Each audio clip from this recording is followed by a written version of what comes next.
তার পাগুলো ঠান্ডা হয়ে যায়। এই ঠান্ডা হওয়ার পরে আস্তে আস্তে আপনার হাঁটুর উপরে জাঙ্গুলো ঠান্ডা হয়ে যায়। এক চান্স যদি পুরো ঠান্ডা হয়ে যেত, মানুষ পালাতে আরম্ভ করে দিত। এক চান্স আল্লাহ কখনো মরে না গো, মানুষ আস্তে আস্তে করে আপনার মৃত্যুবরণ করে।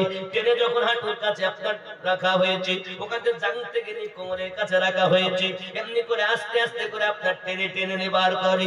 যুবক রে, 10টি অবদান দিয়ে আল্লাহ সৃষ্টি করেছেন মানুষকে: আগুন, পানি, মাটি এবং বাতাস। নাফসে আম্মারা কয়টা হলো? বলেন, আগুন, পানি, মাটি, বাতাস, নাফসে আম্মারা। আগুন, পানি, মাটি, বাতাস, নাফসে আম্মারা। বেশ তো 5টা মিলিয়ে নেবেন, কম হলে ধরবেন। এই 5টি হলো আলামে আর আপনার আলামে খাল, এই নিম্ন জগতের জিনিস। যুবকরে আমার, মহান আল্লাহ পাক আল্লাহ তাআলা আবার 5টি জিনিস নিলেন আলামে আরওয়া থেকে। 5টি, একটি হলো কল, একটি হলো রূহ, একটি হলো সির, একটি হলো খফি, একটি হলো আকফা। এই 5 আর 5 10টি দিয়ে মানুষকে সৃষ্টি করেছেন। জোরে জোরে বলুন সুবহানাল্লাহ। 10টি আল্লাহু পাক রব্বুল ইজ্জত আমাদেরকে সৃষ্টি করার পর, এ বাবাজি আমার খেয়াল করে শুনুন, মাথার ভিতরে গেঁথে নিন। এখন ফেরেশতা আমাদেরকে টেনে নিয়ে যায়। এখন দুর্গন্ধময় রূহ, এমন দুর্গন্ধ বাবা, ফেরেশতা মণ্ডলীরা নিয়ে চলে যাচ্ছে। আসমানের ফেরেশতারা বদদুয়া দেয়, কার রূহ নিয়ে আসতেছো, কার রূহ নিয়ে আসতেছো? এর রূহুর দুর্গন্ধে পুরো আসমান দুর্গন্ধ হয়ে গেছে। তার নামের কথা বলা হয়, অমুকের পুত্র অমুক, অমুকের পুত্র অমুক। বাবা জলদি করে নিয়ে যাও। আসমানের দরজাও খুলতে চায় না বাবা, ওই বদকার রূহের জন্য। কিন্তু ওই ফেরেশতা মণ্ডলীরা নিয়ে চলে যায় 1 2 3 4 5 6 7 আসমান। হে আমার যুবকেরা, প্রত্যেক আসমানে অভিশাপ বদদুয়া রূহের জন্য। এমনি করে রূহটাকে আপনাকে আবার ফেরত দেওয়া হয়। যাও, তাকে নিয়ে যাও, তার দেহতে আপনার কেনা ফিরিয়ে দাও। বাবা আমার, এমন জায়গা আছে কাউকে দেওয়া হয় ইল্লিন ও সিজ্জিনে রাখা হয়। ভালো জায়গায় রাখা হবে নেককারকে, খারাপ জায়গায় রাখা হবে বদকারকে।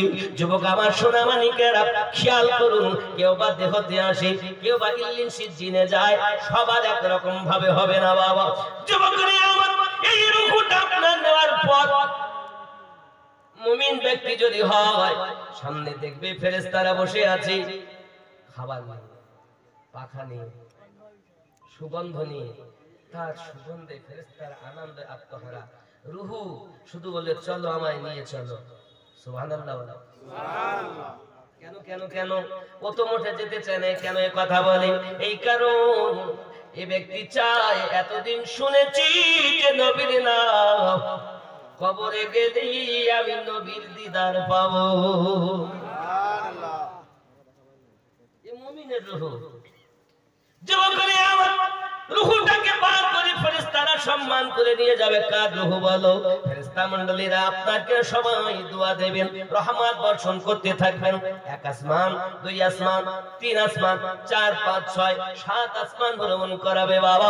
নামের কথা বলবো, অমুকের পুত্র অমুক, অমুকের পোতা অমুক। এমনি করে তার বাপের নাম, তার দাদার নাম, বংশ পরিচয় হবে। আর রূহ যদি বদকার হয়, তার সব দিকটা বরবাদ হয়ে যাবে। যুবকরা আমার, ওই রূহটাকে নিয়ে গিয়ে তার দেহের ভিতরে আপনার কেড়ে দেওয়া হয়। যাও, তাকে জিজ্ঞাসা করো। একটা ফেরেশতা এসে হাজির হয়ে যাবে, রূহ দিয়ে জিজ্ঞাসা করবে, বলো তুমি কি কি কাজ করেছো, লেখো। লেখো কি কাজ করেছো। এখন আমি আমিনুদ্দিন কবরে শুয়ে আছি, আমার ভিতরে যখন রূহ দিয়ে বলছে ওঠ, আমি উঠলাম, বলো কি কি কাজ করেছো, লেখো। আমি তখন বলবো, আমার কলম কই? কলম হলো তোমার হাতের আঙ্গুল। কলম কি? হাতের আঙ্গুল। শাহাদাত তোমার আঙ্গুল হবে, হাতের আঙ্গুল গুলো হবে কলম। হে যুবকেরা আমার, কালি কোথায় পাবো? বলে তোমার গালের থুতু হলো কালি। খাতা কোথায় পাবো? ডাক দিয়ে বলবে তোমার পরনে যে কাফন আছে, ওই কাফন হলো তোমার আপনার খাতা। লেখো লেখো, জলদি করে লেখো। এখন লিখতে থাকবে বাবা আমার, ভালো ভালো কাজ। বলবে আমি ওই মসজিদে দান করেছিলাম, 5,000 টাকা দিয়েছি, কেউ বলে 20,000 টাকা দিয়েছি। কোথায় দিয়েছো? মসজিদে দিয়েছি। তাই ভালো করেছো, ভালো করেছো। রহমতে আলম কনফারেন্সে দিয়েছো? জি হ্যাঁ দিয়েছি। লেখো লেখো, নামাজ পড়েছি লেখো, রোজা রেখেছি লেখো, হজ করেছি লেখো। লিখতে লিখতে সবকিছু আপনার লিখে ফেলবে বাবা। এমন সময় ফেরেশতারা টান দিয়ে লেবেলে আবার লেখো। কি লিখবো? দুনিয়ায় কি কি বদ কাজ করেছো লেখো। এখন বাবা আমার ভালো কাজগুলো লিখতে বড় আনন্দ হলো, খারাপ কাজ কিন্তু লিখবো না। লিখতে চাবো? সুদ খেয়েছি লিখবো, মদ খেয়েছি লিখবো, গাঁজা খেয়েছি লিখবো, মেম্বারের মেয়ের হাত ধরে ওই নিরালা নির্জনতায় গিয়ে কুকাজ করেছি লিখবো। আচ্ছা লিখতে চাবে না ভয়তে? লিখবে না যখন, তখন এবার ওই ফেরেশতা জিজ্ঞাসা করে, আরে লিখ, তুই অমুক জায়গায় কাজ করেছিলি লিখ। করিনি। করিসনি? তোর বাড়ির পাশে একজন বিটি ছেলেকে নিয়ে তুই চলে গেলি না? আর বিটি ছেলে হলে বান্দা এবং বান্দি। বিটি ছেলে হলে তাকে বলবে, এই তুই অমুকের ছেলের সাথে অমুক জায়গাতে তুই কাজ করিস, তুই লিখ। তাহলে না আমি করিনি গো। তখন জবান বন্ধ হয়ে যাবে। এবার কথা বলবে কে জানেন? প্রথম নাম্বার সাক্ষী দেবে তার পা। পা সাক্ষী দিয়ে বলবে, হে আল্লাহর বান্দা এবং বান্দি, দুনিয়া জমিনে তুই মিথ্যা কথা বলছিস কেন? এখন কবরে এসে যখন জমিনের উপরে ছিলি কত ভুল করেছিস, আমি তার সাক্ষী। আমার উপরে ভর করে তুই সিনেমার আড্ডায় গিয়েছিলি, আমার উপরে ভর করে মদের আড্ডায় গিয়েছিলি, আমার উপরে ভর করে চলে চলে নিশি নিরালা জায়গাতে যাইয়া অমুকের সঙ্গে এই কাজ করেছিলি। আমি পা হলাম তোর সাক্ষী। সাক্ষীটা মনে হয় পছন্দ হলো না। সাক্ষীটা ভালো? কার পা? আমার না আল্লাহ?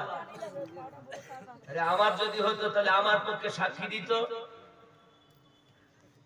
আমার না তো। কাকে আমার মনে করেছেন? আপনার পাও আপনার মাথা মুন্ডু কি ছিল? এই হাত আমার বলছেন। হে যুবক আমার, দুই নম্বরে হাত কথা বলবে, আয় আল্লাহর বান্দা বান্দি, কেন মিথ্যা বলতেছিস? আমার দ্বারাতে তুই তার হাত ধরেছিলি, আমার দ্বারাতে তার বাহু ধরেছিলি, আমার দ্বারাতে সুদের টাকা লেনদেন করেছিলি, আমার দ্বারাতে তুই নেওয়া দেওয়া করেছিলি। আমি হাত তোর সাক্ষী। সাক্ষী ভালো? তাহলে কার হাত? হ্যাঁ আমার হাত। আমার হলে আমার সাক্ষী দিত। যেদিন তুমি হাত তোমার বানাতে পারবে সেই দিন মনে করবে আমি সঠিক মানুষ হয়েছি। যেদিন তোমার পা তোমার গোলাম বানাতে পারবে, চোখ তোমার গোলাম বানাতে পারবে, কান তোমার গোলাম বানাতে পারবে, মাকে চেনো, বাপকে চেনো, বন্ধুকে চেনো, কার হাত এটা চেনো না, কার পা এটা চেনো না। এ বন্ধু পাশে এখান থেকে দিল্লিতে আমার বন্ধু আছে, এখান থেকে ফোন করে কেমন আছে আমরা জানতে পারি, কিন্তু আমার চোখের সম্মুখে মা শুয়ে আছে মাটির তলায়, মা কেমন আছে জানি না। বুঝে নিন কেমন মানুষ হয়েছি আমরা। মানুষ যারা হয় তারা কবরে আযাব এই চোখে দেখতে পায়। আমার আল্লাহ বলছে চোখ দিয়েছি দেখে না। দুনিয়ায় দেখার কথা বলেননি। হে যুবক, এই চোখকে ওই কাজে ব্যবহার করো যে জিনিসটা আল্লাহ তোমার দেখার ক্ষমতা দিয়েছে। আল্লাহুম্মা সাল্লি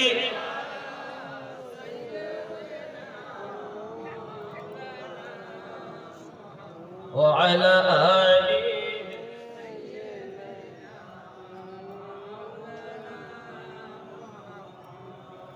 ও গো চাঁদ তুমি বলে দাও আমার নবীজি কোথায়? জোরে হবে।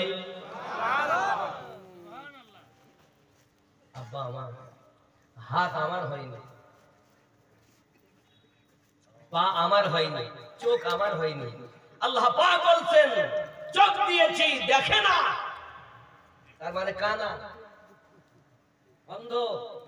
আমরা সেই অন্ধ, অন্ধ হয়ে কবরে যেও না। তাদেরকেই বল চোখ থাকার পরও দেখে না। এখানে মোবাইলে দেখছো তোমার মাকে, তোমার বন্ধুকে, তোমার ভাইকে দিল্লিতে, বোম্বাইয়ে, আরবে, ইরাকে, কুয়েতে, দেশ বিদেশকে দেখছো মোবাইলে। আর মানুষের বানানো নেটওয়ার্কের মাধ্যমে, আর আমার আল্লাহ যে তোমাকে নেটওয়ার্ক দিয়ে পাঠিয়েছে, সে নেটওয়ার্ক কেন অফ? সে নেটওয়ার্ক কেন অফ? মানুষ অফ, মানুষই কবরে যাও। বন্ধুরে আমার, কবরের আযাব আপনি বলবো কাকে আযাব হবে কার?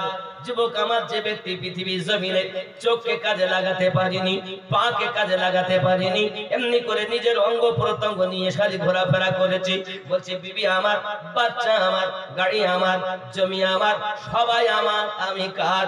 তুমি যেদিন তোমার রবের হবে, তুমি যেদিন তোমার নবীর হবে, তুমি যেদিন তোমার মুর্শিদের হবে, সেদিন তুমি রব পেয়ে যাবে।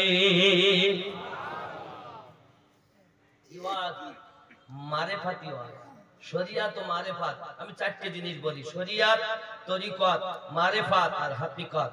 চার মিলে হয় আল্লাহর ইবাদত। সুবহানাল্লাহ। যারা শুধু শরিয়াতের নামাজ পড়ে নামাজি নয়, চিটিংবাজ। কথা বুঝেছেন? শরিয়াত, তরিকত, মারেফাত আর হাকিকত চার মিলে হয় আল্লাহর ইবাদত। আর এই চার মিলে যে আল্লাহর ইবাদত করে, ওই ইবাদত আল্লাহ পাক বলেন ইন্নাস সালাতা তানহা আনিল ফাহশাই ওয়াল মুনকার। নিশ্চয় নামাজ কুকর্ম থেকে মানুষকে বাঁচিয়ে রাখে। সুবহানাল্লাহ। যে কোনো নামাজ আপনি মনে করে ঠুকলেন আর চলে এলেন, ওই নামাজে আপনাকে খারাপ কাজ থেকে বাঁচাবে। নামাজ পড়তেছেন মন মাঠে, আপনি ঘাটে, ওই নামাজ আপনাকে বাঁচাবে?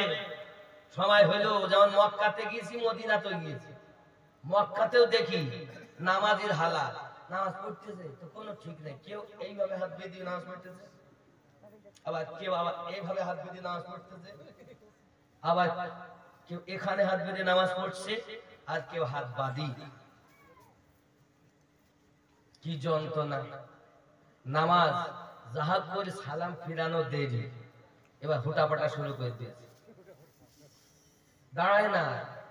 চোখে দেখা কথা বলছি, কাবার দিকে আমরা থুতু ফেলি না, সুন্নিরা কাবার দিকে পা লম্বা করে বসে আছে। মক্কাতেও যা, মদিনাতেও। আপনি কি মনে করেছেন এই যারা বলতেছে আমরা খুব মক্কা মদিনা থেকে হাদিস পেয়েছি, কোরআন পেয়েছি, মক্কা মদিনা থেকে আমাদের সব, এই সব প্রাচুরের দল।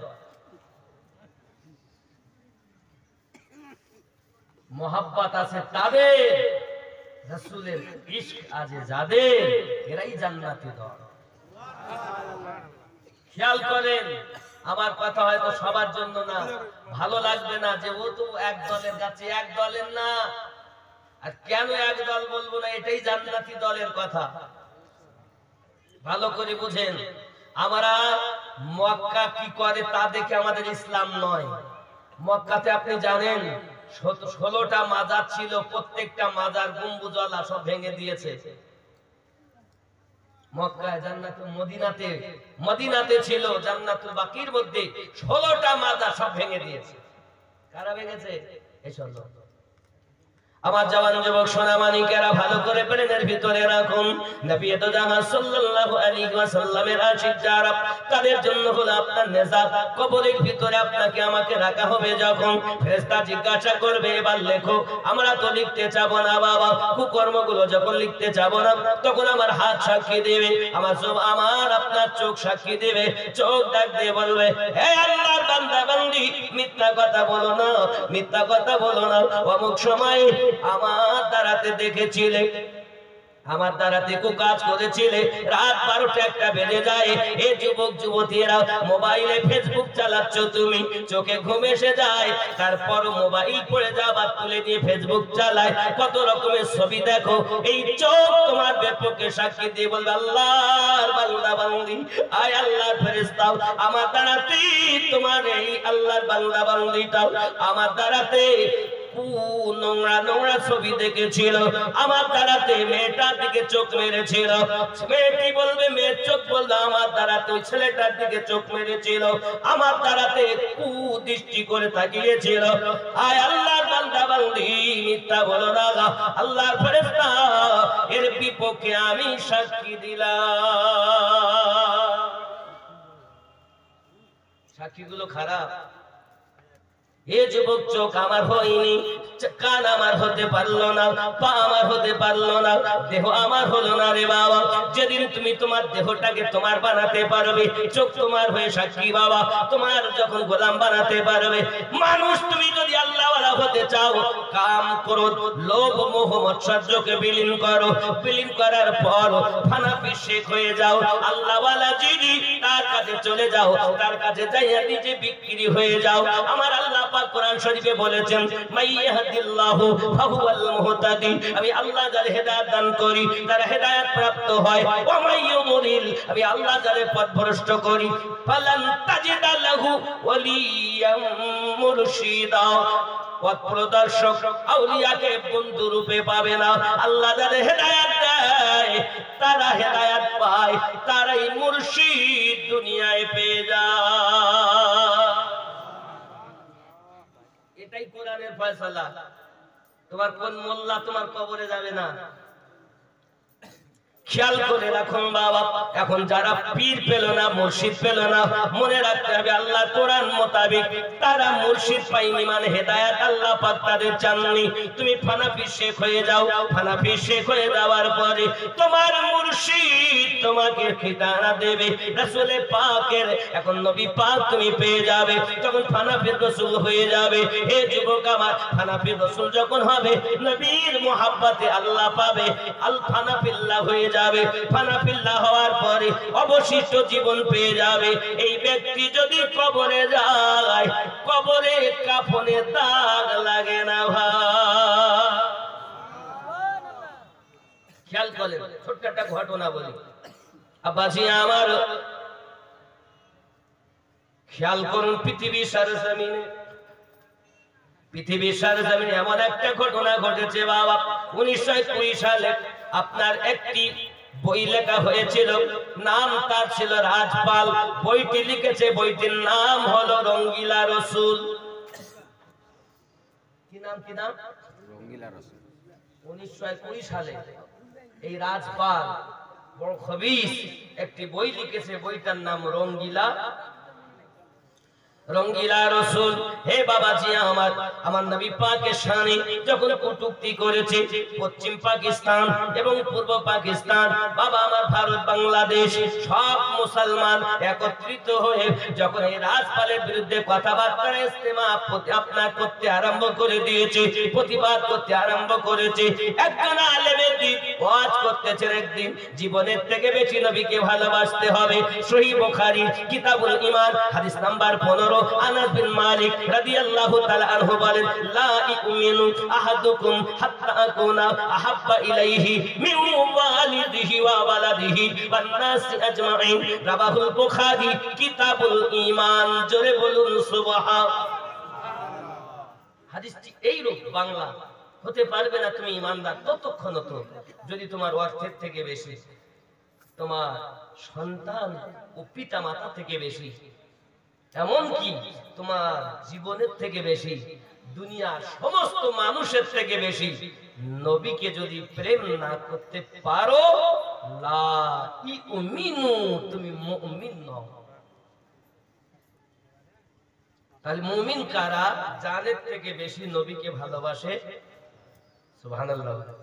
আচ্ছা, যারা নবীকে বেশি ভালোবাসে তারা দরুদ পড়তে ত্রুটি করে?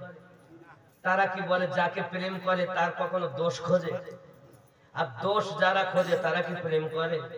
এরা মুখে বলে আমরা প্রেম করি, অপরন্তেরা বদমাইশ। নবী অন্য কিছু না, নবী একজন বার্তাবাহক। জোরে বলেন না উযবিল্লাহ। আব্বাজি আমার সোনা মানিকের, খুব ব্রেনের ভিতরে রাখুন। এখন ওয়াজ করলেন এই কথা যখন, সঙ্গে সঙ্গে একজন ব্যক্তি যার নাম পৃথিবীর জমিনে স্বর্ণ অক্ষরে আপনার লেখা আছে, ইতিহাসের পাতাতে লেখা আছে, বাবা হে সোনামানিকেরা আমার, এই রঙ্গিলা রসুল বইটি লেখার পরেতে ভারত পাকিস্তানের ভিতরে আপনার কিনা বড় আপনার হুলস্থুল মেচে গিয়েছে। জীবনে খেয়াল করুন, এই ব্যক্তিটার নাম ইলমুদ্দিন বলে একজন আল্লাহওয়ালা ব্যক্তি, বাবা নবী প্রেমিক ব্যক্তি ইলমুদ্দিন। এই বক্তব্য শোনার পর রঙ্গিলা রসুলের কথা যখন শুনেছে, রাজপালের কথা যখন শুনেছে, সে ছিল আপনার কাঠ মিস্ত্রি। এই ব্যক্তি কাঠ মিস্ত্রি, পৃথিবীর জমিনে তার কাছে একটা টাকা ছিল, বাবা এই টাকা দিয়ে একটা খঞ্জর কিনেছে, কেনার পর ভারতের মাটিতে চলে এসেছে। খুঁজে খুঁজে খুঁজে খুঁজে রাজপালকে আপনার কেনা পেয়ে গেল। হে যুবকেরা আমার, জিজ্ঞাসা করে রাজপালকে, সে মনে করছে মনে হয় আমার কোন বন্ধু চলে এসেছে। যুবকেরা আমার এখন দরজাটা খুলে দিয়েছে, ভিতরে গিয়েছে, কে তুমি? আমার নাম হলো রাজপাল। যুবকের সঙ্গে সঙ্গে তাকে মেরে দিয়েছে, কতল করে দিয়েছে। কতল করে দেওয়ার পরে ইংরেজ সরকারেরা বুঝে নিয়েছে এই আপনার কিনা একজন নির্দোষী ব্যক্তিকে কতল করেছে, যখন একে ফাঁসি দিতে হবে। বাবা সোনামানিকেরা আমার, ইলমুদ্দিন আপনার কিনা জওয়ান ছেলে, 19 বছরের ছেলে। হে বাবাজি আমার, জওয়ান ছেলে, ইয়ং ছেলে। হে আমার বাবারাও, আর যারা তোমরা জলসা দাও তারা বেশিরভাগ যুবক। এখানে যুবকের দল না, এরা 400 300-400 মতো যুবক। শোনো, তোমাদেরই দলেরই ছেলে এই ইলমুদ্দিন পৃথিবীর সারজমিনে তাকে যখন মেরে দিয়েছে, এখন ইংরেজ সরকার বলে ওকে ফাঁসি দিতে হবে, বিনা দোষে একজনকে মারলো। তখন চলে এসেছে তার কাছে একজন, বাবা যার পক্ষ নিয়েছিল ডক্টর আল্লামা ইকবাল। সুবহানাল্লাহ বলো। আল্লামা ইকবাল এই ইলমুদ্দিনের পক্ষে নিয়েছিল। যুবক আমার, এমন সময়তে মোহাম্মদ আলী জিন্নাহ বলল, হে ইলমুদ্দিন, তোমাকে ফাঁসির কাঠগড়ায় উঠতে হবে। তো যখন বিচার হবে তুমি বলবে আমি যখন ওকে কতল করেছিলাম আমার মাথা ঠিক ছিল না। কি নাম? মায়ের নাম, তোমার নাম কি বাবু? ইবনে মাসউদ। 1000 টাকা মায়ের নামে, আল্লাহ তার মায়ের কবর জান্নাতের টুকরা বানিয়ে। দাদির নামে তা সেটি বলো। এটা আমিনুল ইসলাম 1000 টাকা, আল্লাহ কবুল করুন, জোরে বলি আল্লাহুম্মা আমিন। বাবাজি খেয়াল করুন, এমনি করে আপনার ইলমুদ্দিনকে বলা হচ্ছে, মোহাম্মদ আলী জিন্নাহ বলছে খবরদার তুমি বলবে আমার মাথা ঠিক ছিল না, তাহলে ফাঁসি থেকে বেঁচে যাবে। ঈমান কেমন মজবুত দেখেন, ঈমান। ইলমুদ্দিন বলেছিলেন, বাবা না না না, সম্ভবপর নয়, আমি তো মেরেছি আমার নবীর গুস্তাখি করার জন্য। ইতিহাসের পাতা লক্ষ্য করুন ও যুবকেরা আমার, এখন ইলমুদ্দিন ফাঁসির কাঠগড়াতে আপনার কিনা চেপেছে। যুবকদের এখন ফাঁসি দেবে। ইলমুদ্দিন বলেছে, না না, সত্য সত্য, আমার নবীর দুশমনকে সজ্ঞানে আমি তাকে কতল করেছি। এই রঙ্গিলা রসুল লেখার পরে আমার নবীর শানে কটূক্তি করার জন্য সজ্ঞানে তাকে আমি মেরে দিয়েছি। ফাঁসির কাঠগড়ায় চড়িয়ে তাকে ফাঁসি দেওয়া হয়ে গেল। সব থেকে আশ্চর্যের ব্যাপার হলো, বাবা তাকে যখন দাফন করা হয়েছে 15 দিন পর তার লাশটাকে তুলতে গেছে। বাবা এখন তুলতে গিয়ে দেখে যে হালাতে কাফন দিয়েছে, ওই কাফনে দাগ লাগেনি, লাশটা টাটকা।